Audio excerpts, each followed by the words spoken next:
This week in games, let's talk about that PlayStation State of Play, the DICE Award winners, layoffs hit the industry again, and there are 2 Final Fantasy remakes in development.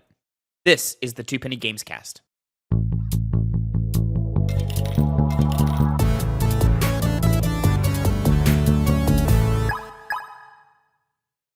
What's poppin', players? Welcome back to the 2 Penny Gamescast, episode 239. I am your host, Tavin Bothel, here with my good friend and co-host. Say hello to the people, Connor Elliott. Hello, gamers. I'm assuming that's who's watching this show, because what other reason would you come here if you didn't care about video games? You're just a friend who likes us, you know?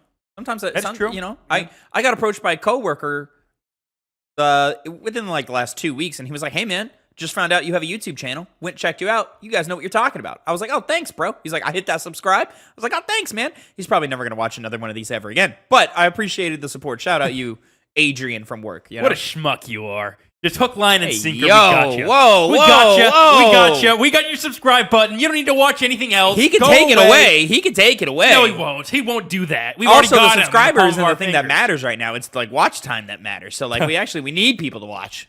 You don't care about subscribers then? No, I do care about subscribers, but we also need people to watch. No, do we though? Yes. How do we make money? This is all. We only do this to make money, or to try and make money. Listen, we're gonna hit the subscriber threshold before we hit the watch time threshold. That's just the way this works. Wait and see. I mean, yes, but I'm also right. Yeah. Like, you don't know yet, anyways, but you're right. Ladies and gentlemen, this is the 2 Penny Gamescast. Each week, me and Connor come to you with the nerdy news you need to know concerning the video game industry. We each come to you with 2 topics, 2 pennies, if you will, and we give you our 2 cents on them. You can catch this show every week, Tuesday, 8 a.m. Central Time, youtube.com/@2pennygames, and mainstream podcast services of your choice. You can also watch us record all of our podcasts live Monday afternoons, twitch.tv/2pennygames. So make sure you hit the follow button over there as well. Follow us on social medias. Links are in the description down below. What am I missing? I'm missing something. I forget. Instagram. You know, Instagram, yeah, social medias. I hit that, you know, for the most part. Listen, like, subscribe, drop a comment down below, and then maybe we can introduce an audience 2 pennies. None of y'all said anything interesting this week. Sorry. Get your game up, you know? We're coming at you with the thoughts, the opinions, the topics of conversation. Get your game up. Where are you? You need to move your fingers. That's all. You just got to move your fingers. And you're move done. Them. Move them, you know? Because we want to know what you think about such topics such as the state of play, the PlayStation State of Play, which just happened this last week. Connor, moving into our first topic of the day, we have the PlayStation State of Play. This is going to be my first penny of the day. It happened. You did a reaction to it. Thank you, Connor. You had some technical difficulties, so it started a little late. Oh, yeah. But congratulations. Thank you so much for getting that through. Me and Phil were at work for it. So you can see Connor's mostly reaction to it on the channel right now. But Connor, go ahead. Let us know, what did you think about the PlayStation State of Play this week? You know, I thought it was a fine state of play. Yeah. It was enjoyable to me. Are the games ones that I'm going to necessarily go back and play? Not really, but conceptually, a lot of them were cool, as we'll go through here. And I was paying attention to some of the stuff that was coming out after this showcase happened, particularly with Tides of Annihilation, which we'll talk about a little bit more. That's one that I was interested in while it was showing me on the state of play. It only increased after I started looking at some gameplay from it. And it was soothing any of the fears that I was having just from that showcase, of which there were little. But a lot of it was definitely, it's a state of play. So it's not going to show you more in-depth gameplay like the Xbox showcase did. It's kind of just, throwing trailers at you as quick as possible with however many games they have. But it was an enjoyable time. I know you didn't really seem to take anything special away from it particularly. Yeah, I thought this was fine. Yeah. I think the games shown here were, for the most part, all pretty high quality looking. Most of them just did not speak to me personally. Yeah. Just the type of gamer I am, and just the interest that was driven from these. I just didn't see a lot here that really, really, got my fires stoked and all that. So yeah, I think it was a fine state of play. I think there are some games here that people will be excited. That's really the sentiment. I watched the trailer. I went, that looks good. Someone will enjoy that. Not me though. You know, like it just did not grab me enough to make me go, oh, I want to play that. But there were plenty of quality games here, like you said, Tides of Annihilation, a couple of others. The one standout of something that I was not like did not really have on my radar, and now it kind of is on my radar, is Shinobi Age of Assassination, Art of Vengeance, excuse me, Shinobi Art of Vengeance. That looked like a game you would thoroughly enjoy. Yeah, that was the only one that I didn't know about prior, and of course, Solaris. I think it's. The new Housemarque game from the creators of most recently Returnal, but also Saros, but also Resogun and a couple of other little smaller titles on the PlayStation 4 that were quite quality. Other than that, I mean, there was a cool Metal Gear Solid Delta trailer. It was, yeah. Which officially revealed the announced date. This was a trailer that we were supposed to have shown to us on the day of the State of Play. PlayStation leaked it. Clearly, somebody clicked the wrong button prior to it, so we already knew that release date. We already knew, or we had already seen that trailer. But it's a good trailer, so I'm cautiously optimistic for Delta Snake Eater. We're gonna get into some deeper thoughts and deeper conspiracies. Some conspiracies that I have about this game, man. I think there's more going on here than what they're showing us so far. But we'll find out. We'll see. We'll find out. But yeah, let's go ahead and get into what all was shown off and released or announced here at this State of Play. Overall, again, I think it was fine. I think it was quality. I'm totally fine with getting presentations like this. Ones that are quick. We're going to show you a bunch of games. We're going to get in, we're going to get out, and we're going to move on with our day. That's totally fine. As opposed to ones that get stuck in the weeds and are showing you way too much and are digging into menus and stuff. There have been some Nintendo Directs that are played out that way. Most recently, Capcom, which we're going to talk about here first, recently had a presentation in which almost all of it was Monster Hunter Wilds, and they were just showing off menus and different things. And I was like, that's cool. You should have just advertised this presentation as that. But yeah, kicking off the show was Monster Hunter Wilds, which we are now in the point where it's like, I've seen enough. No more. Please, no more. But still looks good. Still interested to play it. Still excited to play it. This will be my first Monster Hunter game that I've really, really dived into. So yeah, I'm interested in that. Of course, we already know, releasing February 28th. The news here was that they were showing off a returning legacy monster called the Mizusune. Mizusune. Cool. There's a monster, there's a dragon thing, you gotta fight it. Cool. Next up, again, like I said earlier, Shinobi Art of Vengeance. This is a 2D action title, very old school Ninja Gaiden looking game, which is exciting. I think it's got a really cool art style. I'm a little concerned of game feel and how it plays. It did look a little stiff to me, but we'll see when the final product. Could be wrong. It seemed quality. It does seem very high quality. Again, I really like the presentation and the art style, which was one of the big things that I liked about another 2D styled game, Prince of Persia: The Lost Crown, last year. So I'm hoping that I don't think this will be at that level, but I'm hoping that it'll be of quite decent quality. That'll be released August 28th, bringing back the Shinobi franchise. Sonic Racing Cross Worlds. We got a Sonic kart racer coming back. Cool. February 20th. Announced a closed network test set for February 21st. That seemed quite fun. Sure.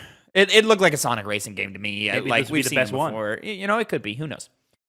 Digimon Storytime Stranger, expected out in 2025. Anything to say? I'm not a Digimon fan, and I feel like that's the biggest pull for those kinds of games, is being because it looked fun. It looked like it was quality, just not my thing. Lost Soul aside, pre-orders open February 19th. This is one of those games that looked cool, looked good.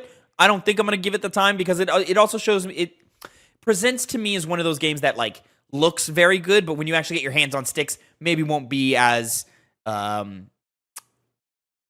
feel as good. It won't feel as good as it may look. I think it looks better. I think it looks better than it's going to end up playing, but we'll see. This one did, Lost Souls aside, did stir up some conversation online. I saw people are excited for it, so I hope people enjoy it. Not as much as Like a Dragon. Like a Dragon Pirate Yakuza in Hawaii. New demo out now. You can go play that if you want to go get your hands on some early Pirate Yakuza, but it's about to come out, so maybe don't spoil yourself on that so quickly. I've heard it's quality from people that have got their hands on the game. I mean, I'm sure it is. They've copy-pasted Yakuza games for the last 15 years, so, Stop hating just because it got put above Doom. Doom's a better game. Dave the Diver is getting a crossover with Like a Dragon, bringing Ichiban into the fold. Ichiban's holiday little DLC coming to you in April. The more I think about it, Dave the Diver seems fun. I have no idea what that game is. Yeah, I've seen bits of gameplay. Every time I see it, it looks different to me. I'm like, I don't know what this fucking video game is. WWE 2K25 premiered The Island, a little like place that you can, like a hub world that you can run around and do stuff in. It actually looked pretty cool. It did. If I was a wrestling WWE fan, I would be drawn to this. What was the story mode in Street Fighter 6? It looked like that, but better. It did, yeah. That's coming out March 14th. I mean, that game's always been good at customizing your own characters. Yeah, listen, WWE fans have been eaten recently. They've been very, like, from my understanding, is people have been enjoying the WWE games for the last couple of years now. They were on a tangent of like some trash, but they've been pretty solid for the last couple of iterations, and this one looks like it's going to be quality as well. Borderlands 4 got a release date September 22nd. It looks like a Borderlands game with more mobility. It looks like Borderlands, man. Like, yeah, all right, cool. You've improved gameplay even more from 3, from what it looks like. Mobility, it looks like you can, like, it just looks like you got more dexterity in the game, which is nice. Definitely something that if you go back and play some of those early Borderlands games, you're like, oof, this is stiff. I can't do a lot, you know? 3 did a lot to remedy that. This one looks to continue down that path. A lot of it's going to come into the level design. A lot of it's going to come into the writing. Yeah, listen, for me, I'm a Borderlands fan. I like Borderlands a lot, but I'm very tired of the Borderlands formula. So now it's a question of, am I even going to spin the wheels on this one? 100% depends on what happens around this release. Do you believe this September 22nd release date?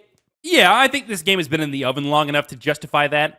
I really just think that model of Borderlands matters of how they're going to do it. Yeah. Because Tiny Tina's Wonderland, that was the moment I was like, okay, maybe they can redefine what Borderlands is, and they didn't seem to really do it all that much besides level structure.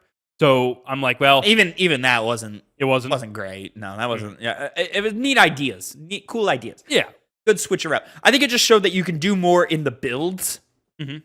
They don't all have to be so gun focused, and you can really have super dynamic builds, which I hope they do capitalize on in 4.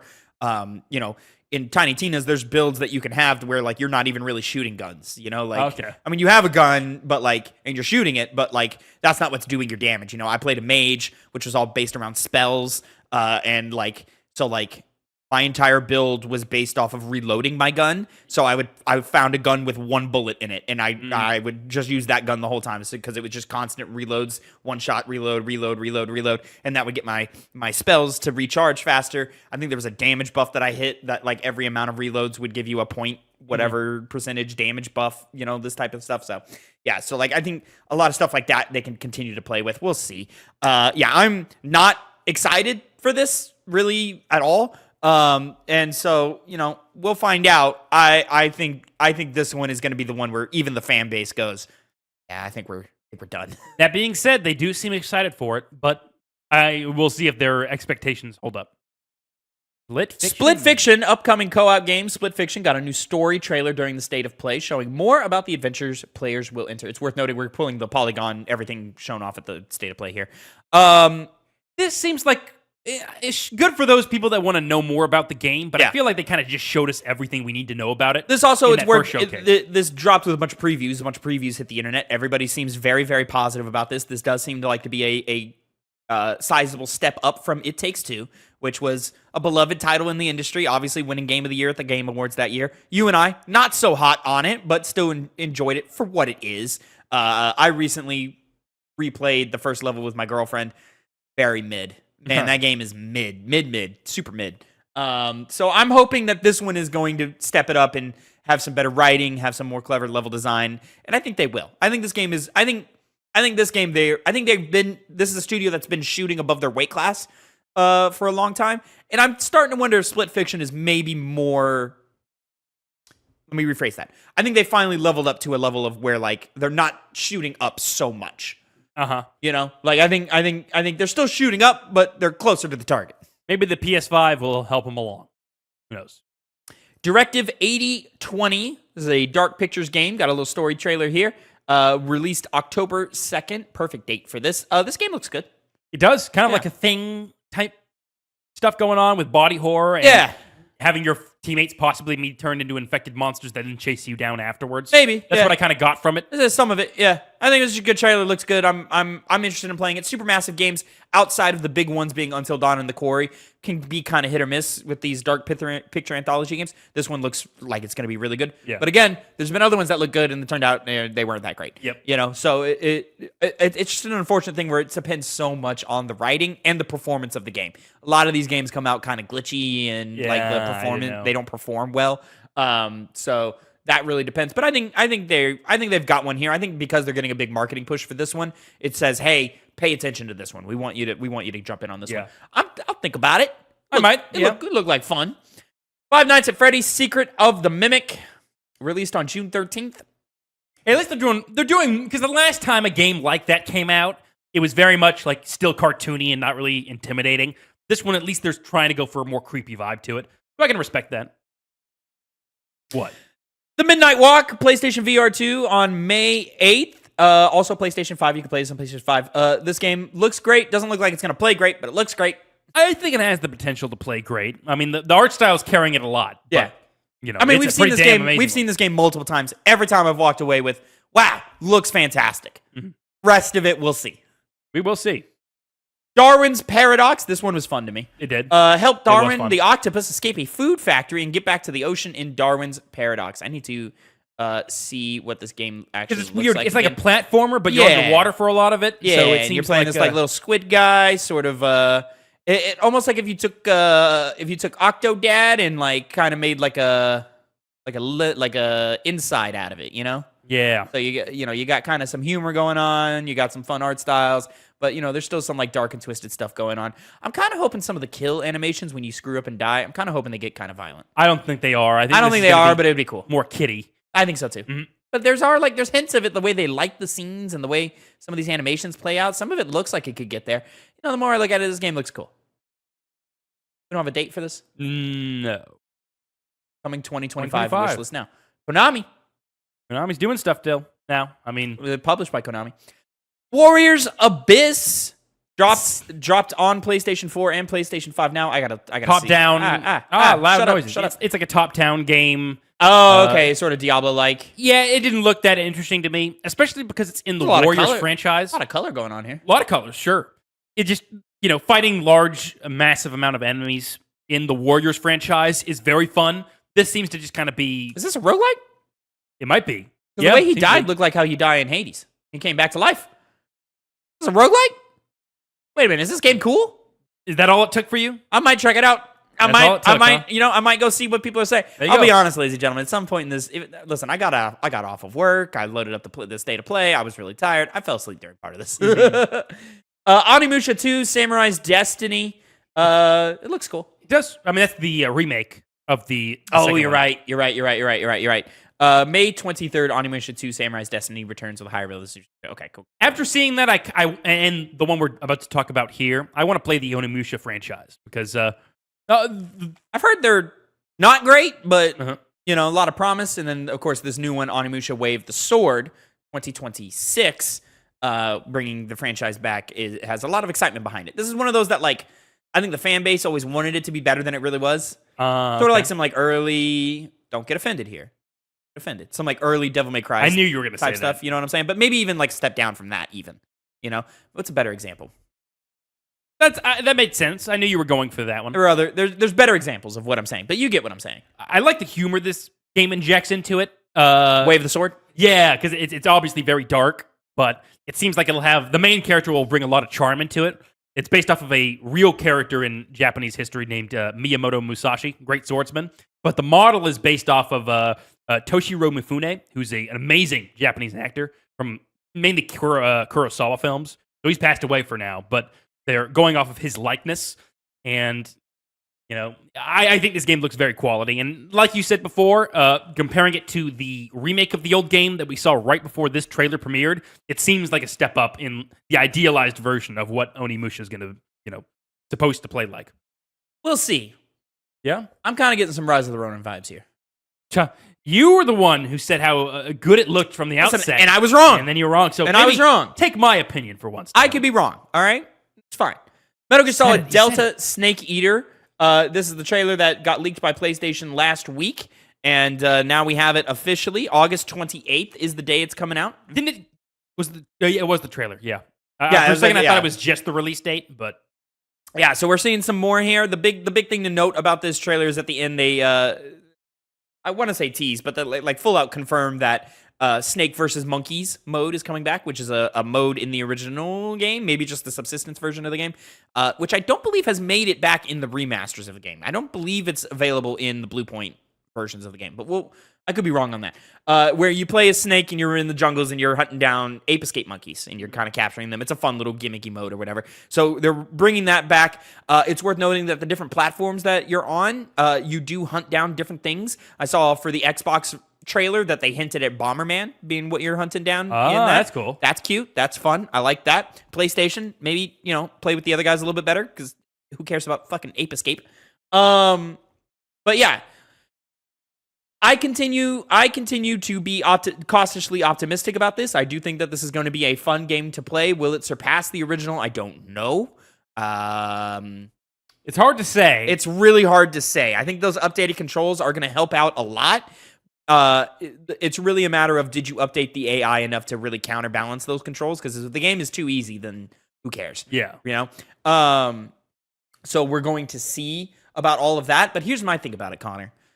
I think they're hiding something with this Delta Snake Eater remake. Keep saying that. Something's going on with this game. I swear to God. How in the world did we get gameplay previews, hands-on gameplay previews in like November of last year, right? And you're not coming out till August?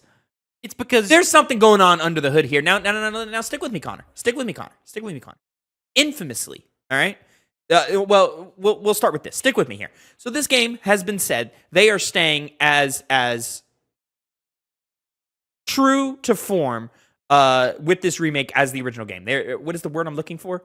Fuck, I literally starts with like a P. Maybe I'm wrong. Respect. It's this is a 1-for-1 remake. Right? They're not changing anything. The story is the same. I mean, literally, the voice acting recording is the exact same. Faithful. They're staying very faithful. They've already said they're staying very faithful to the original game in this game. Connor, arguably the best remake of all time, right? Arguably, debatably, right? Is the Resident Evil 1 remake on GameCube, the HD remake that you got in 2002, if my memory serves me correctly. That game is awesome. That game was advertised as a 1-for-1 remake of the original game with just new textures and new pre-rendered backgrounds and character models and voice acting and all that, right? But what they didn't tell players is that when you reach a certain part of the game, the Crimson Heads start coming out, right? What if, I don't think on the first playthrough, I think on the first playthrough of Delta Snake Eater, you stay faithful. It's 100% the remake that you want when you think about a Snake Eater remake. But what if, after you beat the game, you unlock a bonus mode, and there's something that they do to the gameplay loop, a la Dead Space remake, and a little bit of the Resident Evil remake like I'm talking about, where they throw a huge gameplay twist on there, and every playthrough after that could be kind of different. That would be the most Kojima-esque, Kojima-inspired thing that you could do to a remake ever, right? Because yes, respectfully, we want the Kojima game to stay faithful to the Kojima game, right? 100%, I want that, you want that, everybody wants that, right? But that seems kind of boring, doesn't it? Doesn't just a 1-for-1 remake of Snake Eater just seem kind of boring? And also, like, do we need a full remake of Snake Eater? No, that you just played it recently, not for the first time, but relatively the first time or whatever in a way that matters. You played it for the first time as an adult, last month or whatever. Still plays quite well. Yeah. Like it's still super functional. You can get through it no problem, right? It's not like it's not a game that like the gameplay turns you off, right? So do you need this? I don't think so. And why would you give us all these mechanics of the third-person aiming and the new control schemes and playing with the camouflages on the fly type thing, but you're not going to do anything new with it mechanically? Come on, man. This is a Kojima game we're talking about. You guys know better. There is something under the hood here. Mark my words. I'm saying it right now. They've got something under the hood that they are hiding from us that you're either going to discover late into the game or or on a New Game Plus, something's going to be different. I think you're attaching too much Kojima-ness to what they're going to be doing with this game. Could they? Sure. I just don't think they're going to want to go for that, especially when this is their first foray back into the Metal Gear Solid franchise. They might just want to keep it safe. This is why I'm saying first playthrough, normal, basic. See, 100%. That's the issue. I can't imagine them doing legwork past already making the game playable. They're like bringing, it was just they're bringing back Snake versus Monkeys. And see, that's the twist. That is not a twist. That's not good enough. That's not good enough. Hey, that's expectation coming into play. Why are we 9 months later getting the game that you showed us in November? 9 months later, when we already had hands-on previews? Hands-on previews you get within a 2-month window. Yeah, people have played the game. People have played the game. And they update things. They always improve things. Who knows what they improved to make it take that long from the last time previews happened. And the game, it's not like a big game. It's not like a game that requires that much dev time in between a hands-on preview and something else. We've been known about this game for a long time. Even before it was announced, we knew about this game coming. At this point, Tavin, just sit on your laurels if you're right. Until then, all this is just I'm just saying. I'm making a short out of this, Connor. I know you will. You know, we're gonna have. There's something in there. There's something in there. Mark my words. As a Metal Gear Solid fan, MGS3 Snake Eater is the best video game of all time. Delta Snake Eater is it's gonna lose a point. It's gonna lose a point if there's nothing interesting under the hood that we don't know about. This guy, you can't satisfy him. Always gonna be, cake and eat it too type of guy. You've met him. Hell Is Us will be released on September 4th. I do like. Wait, the gameplay here is this just CGI trailer? It was this thing. Yeah, I do like the inclusion of technology and some good old sword combat. Wait a minute. Was that a lightsaber that he just busted out? What was that? I don't think so. Wait a minute. It could have been. Yo, what was that? I think it's just a reflected blade. The reflection going on a blade. It might just be hot. Because look at that guy. Yeah, the next guy had a great blade. I thought it was like a lightsaber type thing. It looked well, like it is an injection of future and past stuff, so it might have some kind of energy thing surrounding it, but it's still just. I really hope Intergalactic is good. What's Intergalactic? That's the Naughty Dog game. Oh yeah, is that the name? I think so. Subtitles follow. No, is there a subtitle? There's something before it. Yeah, there has to be. Nah, look it up. Liza P. Overture. Finally, a little. Yes. Wait, is this? I thought this is an expansion or DLC, right? It is. Okay. The way it's worded in this article. It's a prequel. Yeah, it says it's a prequel to Liza P. announced for PlayStation 4, PlayStation 5, but it is like a DLC thing, right? I think it's its own game. Prequel, dude. I thought it was like some DLC shit. I thought so too. But it says prequel, unless they're wrong. I mean, it could just take place before the events of the game. I mean, it's the same art of the dude. It's gotta be the same thing. It's different outfit. It's gotta be. Summer 2025. You excited about that? I thought it was a DLC, so I was like, I'll jump in on it. But I still think it's a DLC. I think that's just worded. Either way, I might watch it. I'd probably play it because that's actually a game I think back on, and I wish I had beaten all the way through. You didn't? No, coward. Too many other games to play, Tavin. Too many other ones. Because it's been 2 years. So yeah, everybody's saying it's a DLC. It's DLC. Yeah. Dreams of Another announcement trailer. Pixel Junk announced Dreams of Another, a game that turns the third-person shooter on its head to build rather than destroy. Okay, well now I need to. This is one of the ones where I started. Oh yeah, all right. Yeah, the concept I understand, and that would be interesting. It's just the way they've showed it off here doesn't really lead me to want to play it. It looks creative. Certainly. Yeah. Its greatest strength is its creativity, but I still don't think that's my kind of game.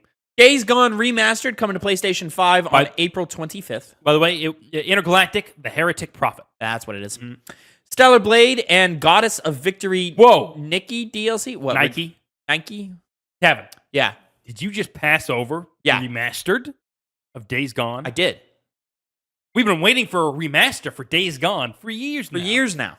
As soon as Days Gone came out, I was like, where's the remaster? Where is it? There's so much you can remaster there. For hardware I don't even have yet. Where is the remaster? DLC for Stellar Blade on PlayStation 5 and Windows PC in June.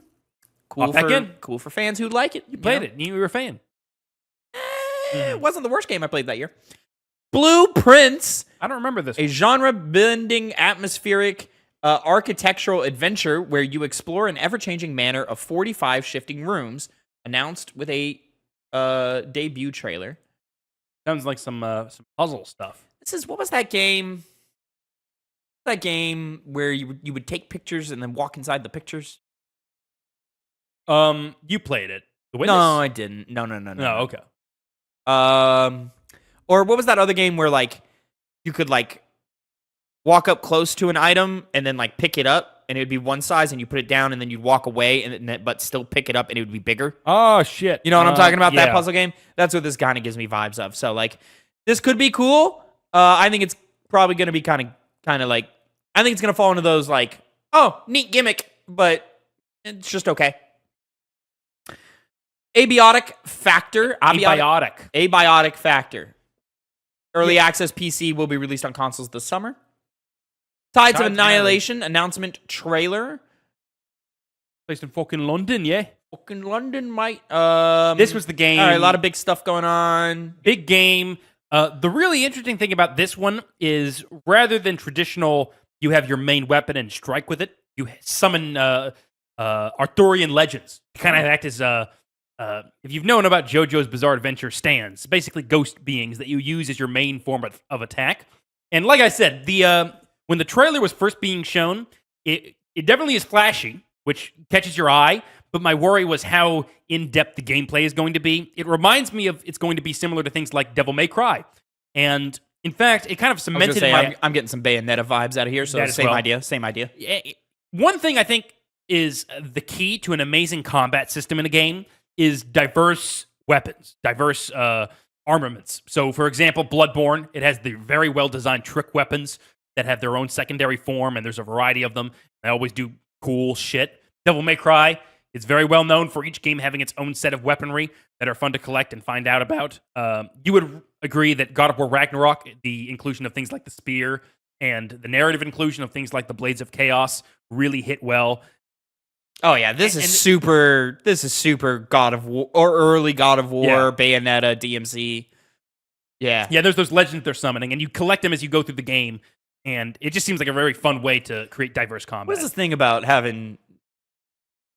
What? For fear of treading on this topic again. What is this thing that we have now? Zelda Echoes of Wisdom, and now this game where it's like, you don't actually fight, you just summon things to fight for you. No, you fight too. That's the cool thing. You're mixing it between those two things. Okay. That's why I was like, oh, well, maybe you're summoning these things and they're not doing much. I mean, they're doing a lot. Hey, this game looks pretty good. I'm not gonna lie. It does. It looks sick. Yeah. It's got a lot of flash and substance, and the boss designs seem very cool. Yeah, I'm looking forward to playing that one. Metal Eden reveal as well. Fast-paced science fiction first-person shooter. Let me get the actual hard gameplay here. Okay. Oh yeah, this one's just okay. I think it looked really cool. The biggest issue for me was enemy design. I was kind of like, what am I looking at? Kind of just generic. It doesn't look like you actually like put anything in. I don't know. It looks all right. There was some gameplay that was released, and it seemed very entertaining. Okay. I don't know if I'll hop onto it. I'm not as interested in it as Tides of Annihilation, but it looked quality. Yeah. Mind's Eye. AI and human green collide in Mind's Eye, according to its developer. That's a great thing to give a... I was asleep during this one. Yeah. I really should have done my homework, ladies and gentlemen, and rewatched what I didn't get here. This one didn't look good to me, to be honest. It's still, I'm not... It looks pretty. Yeah, it looks pretty, and then the gameplay starts, and the gameplay looks very pretty, but it seems very basic. I saw the same thing happen over and over again, where instead of shooting the actual enemies, he would shoot like a car, and it would do a big explosion. Wait to see the gameplay. I can't find it. I think they show it later on in the showcase. Oh, okay. Because they do the trailer, and they're like, hey, this is our new show. Okay. A lot of the same shot or similar looking shots of a car drifting, I almost think with the premise of the game, it's made with AI. Because it looked very... like copy and paste of, non-weighty gun gameplay and vague story that didn't do much to interest me. It's made by Grand Theft Auto devs, and I see that kind of DNA, so it doesn't make me, absolutely sure that it's made very much using AI, and I feel like they would have come forward and said something by now.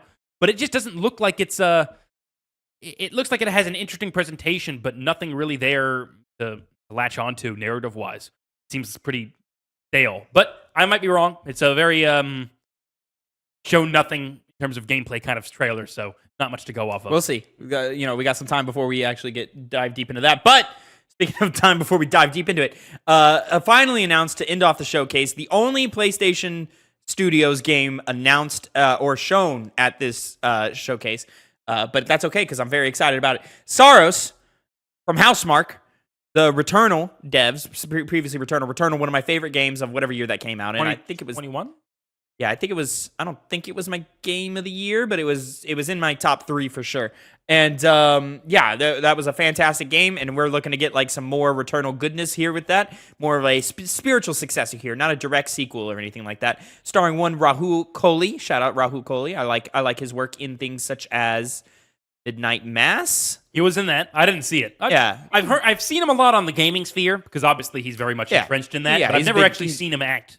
Except outside of clips. Oh, I know. Good. I've heard everything. Yeah. No, I saw one of the clips from Midnight Mass where he was good in it. But it's nice that he's never starred in a video game main role, has he? I don't believe so. He was in Gears 5. Mm-hmm. He's been in a couple of other things, mostly just voice stuff or whatever. But this one, they have the full motion capture. They took his face and put it in the game, or his likeness. That's the word you're supposed to use, and so forth. So yeah, I'm excited to play it. Again, Returnal was excellent. I loved Returnal, and just the little hint that we had with the shot of the eyeball at the end and all the lights coming at him. Those are projectiles, Connor. You got to dodge those. Yeah, you know. So I'm very, very excited. It's going to be another roguelike. You're going to be dying and repeating again and again and again. But listen, Returnal, one of the most satisfying gameplay experiences I've had this generation, if not the most satisfying gameplay experience. And so I expect nothing less from Housemarque than just a very, very good game to play. They've always been excellent at gameplay. That is where they plant their flag in. And, they started experimenting and playing around with some storytelling in Returnal. And I'd like to see them continue that and really dive deep and do a little bit more. I liked what we had in Returnal. I liked that it was a very vague story, very, for your interpretation type thing. I hope they continue to keep it that way because I think it really adds to the sort of the mystery of the world that they create in these types of things. And so I'm very excited. Only little detraction I have is that they showed us off in a desert. I think deserts are kind of generic and kind of boring or whatever. There was a desert biome in Returnal, so it's not like it can't be done right. I just think deserts are generally kind of boring. That was the weird thing. It almost looked like he was getting ready to go into the water, like he's blocking a level that takes place there. Yeah, as like a boss. I don't know. What? Returnal was very varied in its biomes. Yeah, super varied in its biomes. So I'm expecting something similar here. So yeah, I'm excited. Color me excited. 2026 is where they're saying it's coming, which brings me to the end of the conversation here. But before we leave PlayStation as a topic, Connor, and I know we've been here for a long time and we got some other things to talk about here. What do we see from PlayStation in 2025? Because right now, I'm starting to think we don't see anything first party. I understand that they've said Ghost of Yotai is this year. I don't believe it. I don't believe it's this year. I was expecting Wolverine here, and we didn't get Wolverine here. So what are we getting from PlayStation this year? I don't think we're going to get anything. I don't believe Ghost is coming this year. I believe that's going to be delayed to next year. We've had reports that Fair Games, the next live service multiplayer title, has been internally delayed to 2026. We've gotten reporting that PlayStation themselves is not sure if they're doing a summer showcase at all, which means they don't have really too much in the barrel at all. Which now I start looking at the field and what we know about. We know Intergalactic is at least another year out. Ghost, they say, but I don't believe it. Wolverine, most likely next year. The Horizon devs are busy making Horizon 3. That's going to be for a while. Cory Barlog's game, nowhere to be seen. Again, they could surprise drop that one on us. And, of course, we'd all go and run and buy it and all that, But what here am I looking for? Marathon is the biggest question mark of yeah, sure, that could drop any day, So, I don't know. Does PlayStation Studios have something in the tuck for this year, Connor? I'm not thinking they do. This would have been the time to show something. I mean, they could show up at some other showcase. Maybe they don't need to do a whole thing for their games coming out the rest of this year because they don't have a lot. But I could see it, one or two other games being announced for this year.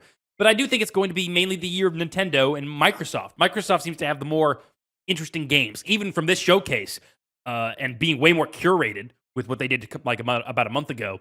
I think it was just more interesting than what they have in the oven for this year. And so PlayStation was big last year because what was they releasing? They were releasing Final Fantasy VII Rebirth, Astrobot, and then they had publishing deals with Stellar Blade and Rise of the Ronin. Yeah, so I mean, there's a chunk of games, but Helldivers 2 last year. Yes, that's a good one. See, in live service Even though games that's not a hold on. PlayStation Studios studio, but that is their IP, so they And they're definitely going to be putting money into it now, Yeah. this year more so than ever. So I believe that they might just focus on live service titles and whatever like small games they have out here, like Ghosts. I think it's coming this year. I see that coming near the end of the year, kind of beginning their rollout of whatever games are going to be coming out in 2026, since that seems to be their big year. Seeing as how the games they're announcing right now are ones that are coming out then. If they aren't showing games that are coming out in 2025 with these showcases, with these state of plays, I don't think we'll see much. I just don't see Ghosts this year. Been 5 years. 5 years. It definitely has to work on this similar system as the first one. They're not having to work out as many kinks. I'm assuming it'll be very similar. I would not be surprised if we get to, once we get past the fiscal year, which is like March or April-ish, once we get to like that June or July, I would not be surprised if we show up to a Summer Game Fest or some other third-party event or whatever, and we get a new Ghost trailer with gameplay and it says 26 at the end. That would be the most like, yep, that makes sense to me. Of all time. Still can't believe we haven't seen Wolverine. Shocked that we haven't seen Wolverine. Yeah, I was expecting that, but I guess it still needs some time in the oven. Take your time, man, because Insomniac, y'all make great games and you're making them at a great pace. And we all want a Wolverine game to be as badass as we all envision it to be. So take your time with that. So yeah, I don't know. I got a big question mark for PlayStation in 2025. I don't think we're going to see really anything from them this year. I think it's going to be a very quiet year for PlayStation, but I could be wrong. Connor, let's move into our second topic of the day. I'm going to call this... Wait a minute. Uh-oh. Wait a minute. Where did my... Oh. DICE Awards 2025. DICE Awards there 2025. We go. DICE Awards 2025. We're going to call this your first penny of the day. All right? All right. Call this your first penny, just because I want to read the last story, and you're going to read the next story. Right? But I'm the bigger fan of the one that involves the last story. I don't give a fuck. What other games from that franchise have you played? I've played the only ones that matter. You say that. You haven't played all of them that matter. All right, fine. I'll take this one. Connor, we're doing the DICE Awards. The DICE Awards happened this year. We did talk about it when the nominations came out. We thought it was a very fun list of nominations, very exciting time. So we're just going to quickly go through this one right here. Not a lot to super say about this other than congratulations to everyone who won. I heard great things about the DICE Awards this year. Haven't watched the show yet. I've been busy. Haven't had the time. I wanted to watch it live, but I was at work. And so now I'm just, now I just got to find the time to watch it myself. Who knows if or when that's going to happen. But the man who you simp for all right. is on that podcast, right. on that showcase, on that award ceremony. That's what it's called. Not going to watch it? Outstanding achievement in animation, Astrobot. Awesome. And then here, let me put this over here because I pulled up the nominations here just so you could compare and contrast if we have questions about who was in what. You're going to have to read it when we do that because the camera's blocking my view. Oh my God, I don't want two of them. Oh, I just want this. Right. Alt, maybe? Oh, it doesn't work the way I want it to. Maybe I'll take this one because I can read it. Oh, God. Weird that functions. Why does it function this way? You can make... All right. Outstanding. I got it. It's fine.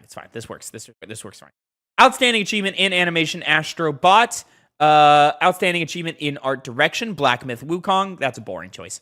Black Myth Wukong? Yeah, that's boring. No, it's great. That's the thing. It deserved it because it wasn't getting recognition in that area. Yeah, it's art. It's art direction. I don't think having high fidelity, high realistic graphics that look great. I don't think that puts you in a great art direction category for me. It's that and those cinematics that I've talked about. Yeah. Every single time those cinematics come on, I'm not talking about the ones that are in game.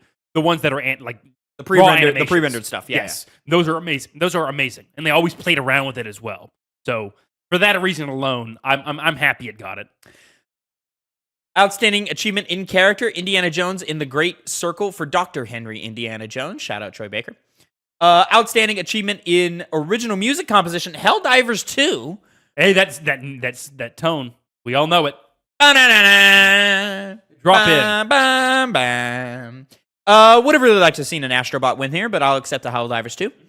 Outstanding achievement in audio design. Again, Helldivers 2. This one I do agree with, but Senua Saga, that team continues to do amazing things in that category. Outstanding achievement in story. We have Indiana Jones and the Great Circle. A little basic, maybe, but fine. Is, yeah. I mean, you would be able to say it more than me on how good that story was. But so the translation, not even translation, the performance of Troy Baker as Indiana Jones, being able to replicate a character like Indiana as perfectly as he did, deserves that story, that the character win that we just talked about.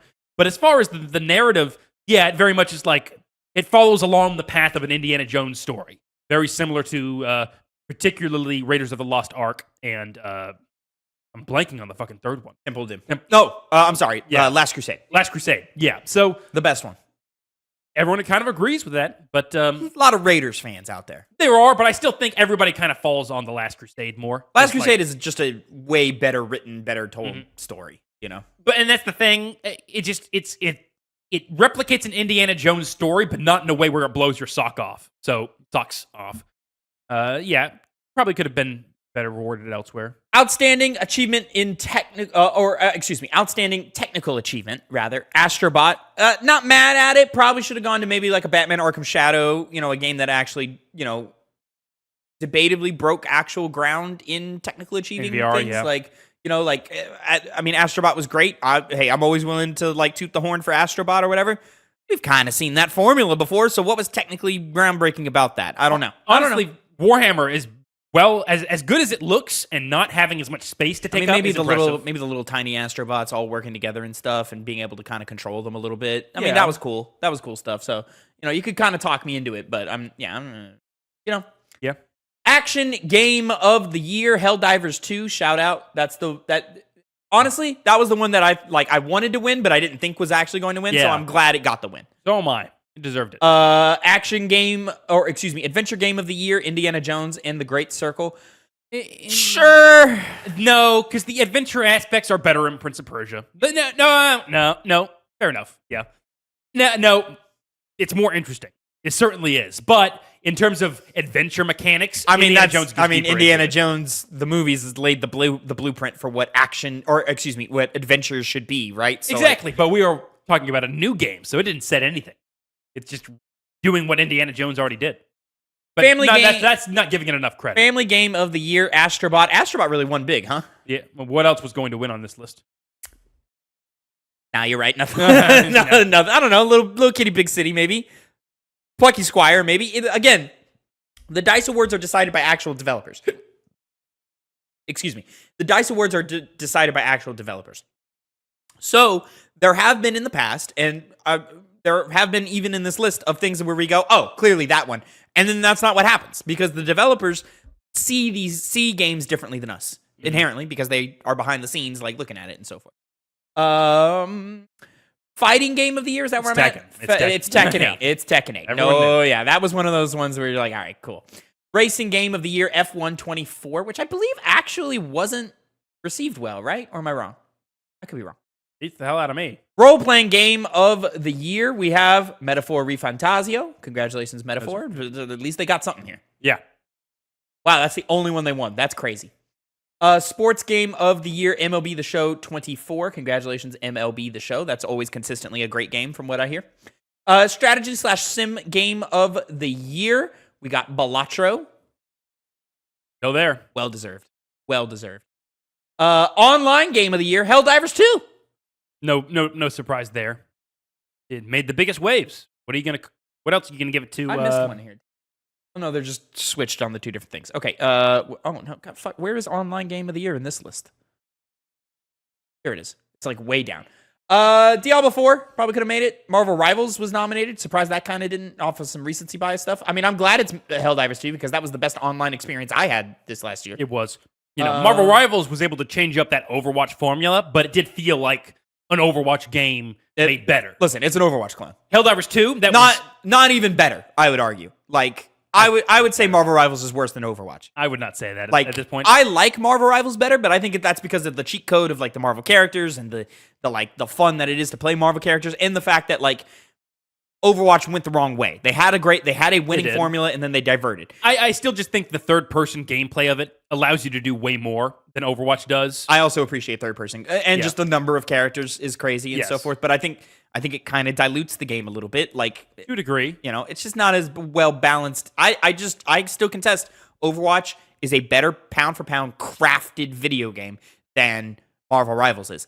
I like Marvel Rivals more though, because sometimes doesn't matter how good you are at the art, the other one just hit better. That's how it goes. Immersive reality technical achievement, Starship Home. Cool. There you go, guys. Immersive reality game of the year, Batman Arkham Shadow. Outstanding achievement for an independent game, Balatro. Shocking. Kind of expecting an animal well there. One guy, though. Off Balatro. You're correct. Yeah. You're correct. All right. Yeah, you're right. And then mobile game of the year, Balatro. Well deserved. Outstanding achievement in game design, Astrobot. What were the other ones here? In game design, Animal Well, Astrobot, Balatro, Helldivers 2, UFO 50. It should. I'm gonna say it should have been UFO 50 or Balatro. Astrobot, kind of an all right. Yeah, sure. Give it to that if you want, but nah. Outstanding achievement in game direction, Animal Well. Oh, Animal Well did get something. Good for them. I'm happy about that. And then game of the year, Astrobot. I knew that in the mobile one going in. Not mad at either. I'm not mad at any of these. None of these make me go, "What are you guys doing?" There's no Sifu winning fighting game of the year. Did Sifu win? Sifu won, didn't it? I don't think so. I think it did. I think it was just on the list, and it didn't actually win. And that was the whole thing. We were like, "Oh, well, if it wins, we have to debate whether that was, fair, because is it a fighting game? Not really." But then I think it didn't win, so we didn't have that conversation. Oh, it did not win. You are correct. Yeah. I think what came out that year? 2022. I got it. Don't worry about it. Was it King of Fighters, I believe? 22. Yeah, it has to be King of Fighters. Fighting game of the year. Came out in 2023. What is it? It's Multiverses. Multiverses. I'm gonna say it didn't deserve it. That game is gone now. Dead in the water. Moving on, Connor. Topic number 3. My second penny of the day here. I'll go ahead and I'll let you have your final one for funds. Time code 5151. Hey, we're getting in there. We're getting there. Ass. Avalanche founders' new studio makes layoffs, but will continue to work on new IP. This is from Tom Ivan over at VGC.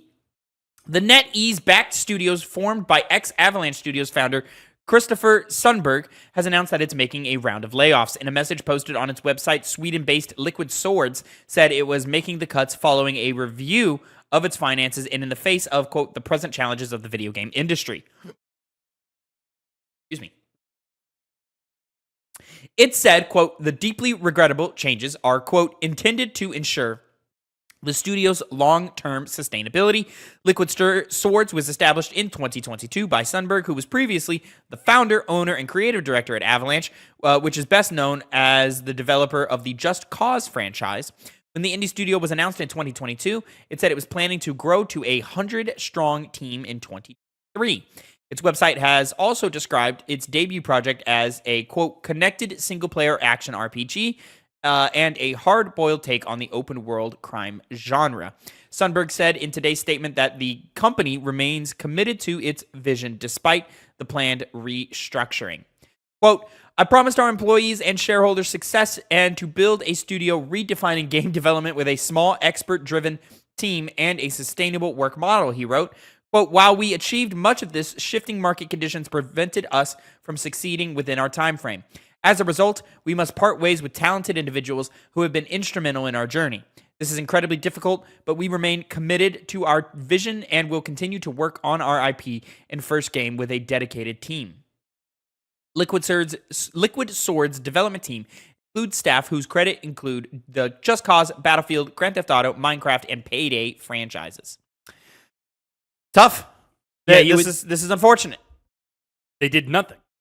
They didn't do they're doing stuff. I mean, you got to put a lot into a game to get a game out. There's a lot of, just pre-built in budget and funding and stuff that has to go in. And It sounds like, probably some troubles have come up in development, causing an extended development timeline, and there's just not funding to keep that staff on for as long as they would like. Part of it also reads like they may have overreached with how many people they needed to employ for the company before they got their game out.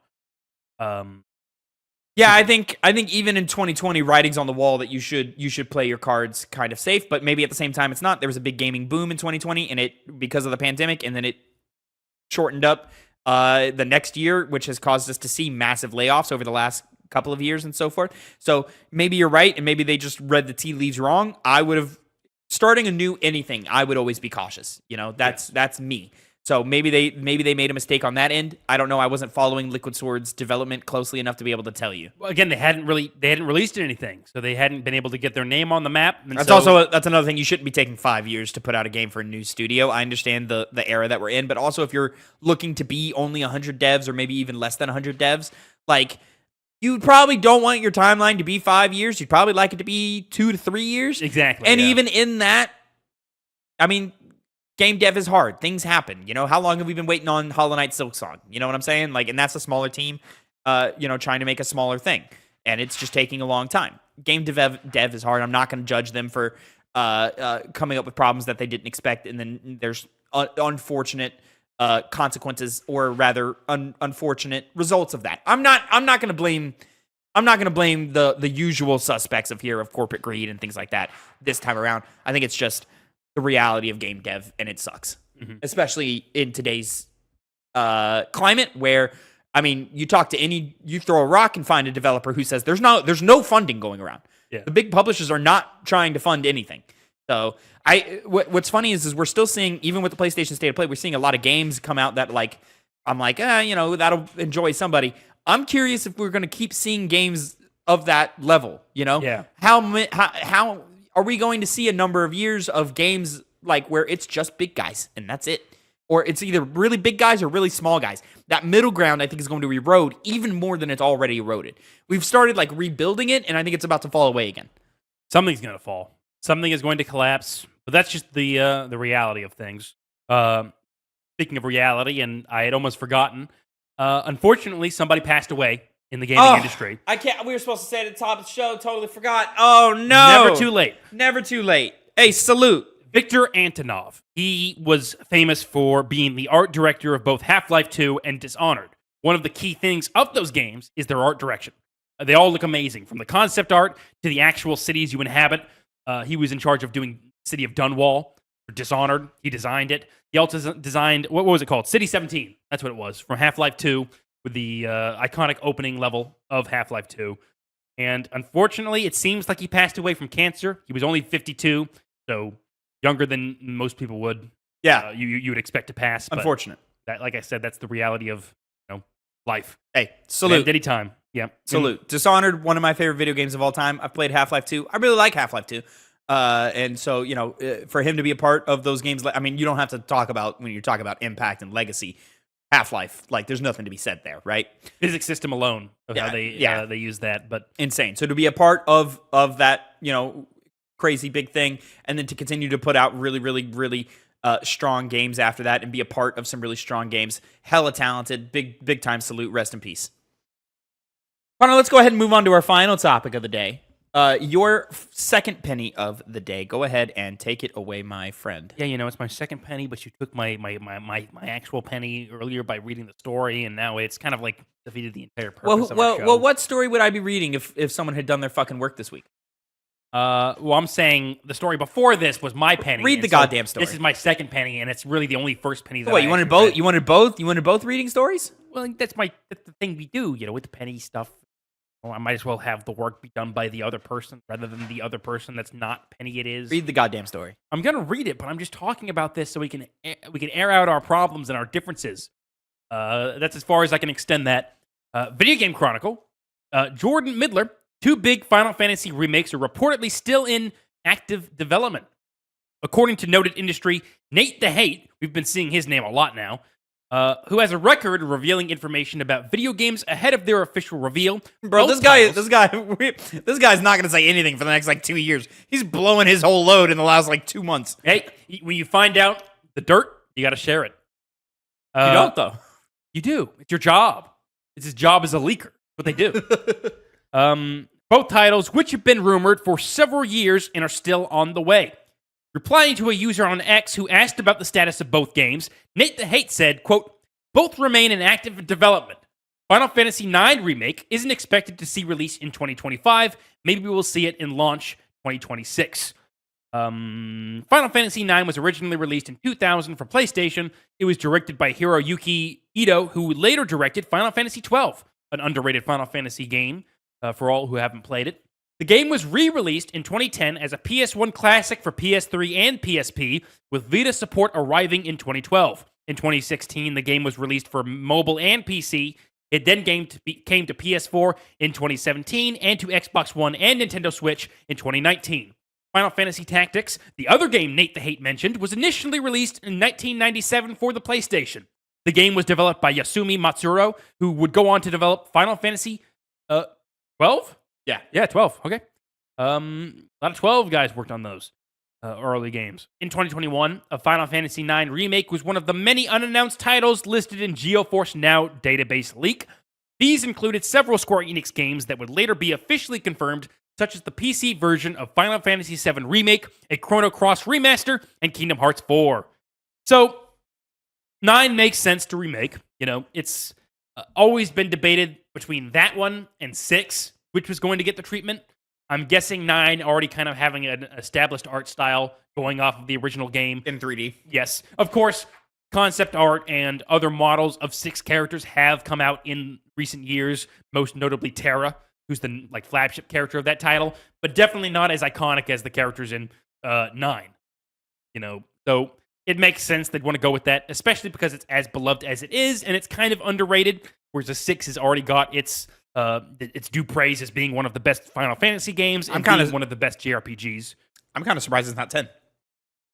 10 as well, but I feel like there's less to update with that game. As good as it is, really the question is, how are they going to do gameplay? Are the remakes going to be like Final Fantasy VII Remakes gameplay, or is it going to stick with the traditional active time battle system? And I think it'll stick with its original gameplay. I think with the Final Fantasy VII Remake, that was very special and more handcrafted, whereas this one seems to be most likely just a classic remake with just a lot of visual overhauls and updates to the mini games that you can do in that game.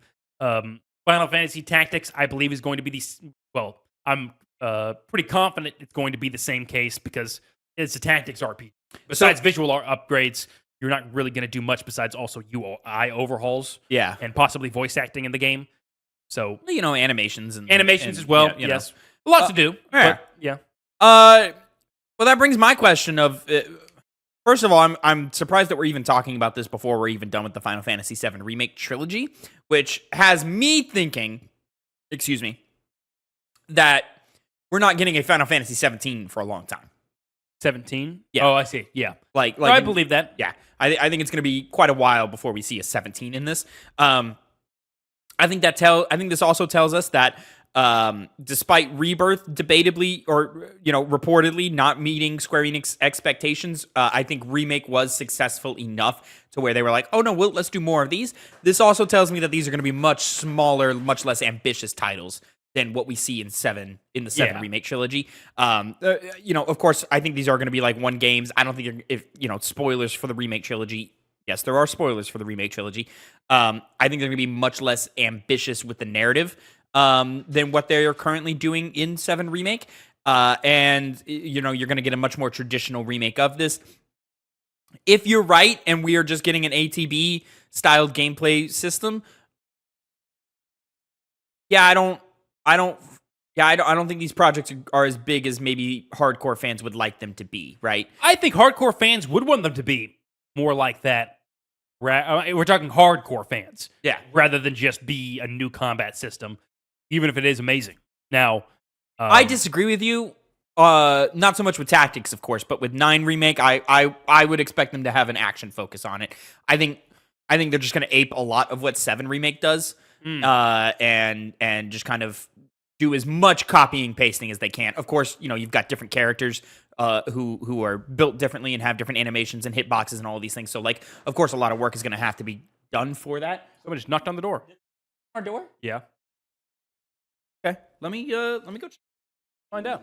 something to edit here. Mute your mic. Final Fantasy 9. Yeah, I expect them to be I don't expect Final Fantasy to have learned their lesson yet, or at least it's not that they haven't learned their lesson, it's just that I don't think we're in a timeline right now to where like we start seeing a shift away from the action combat yet. I could be wrong.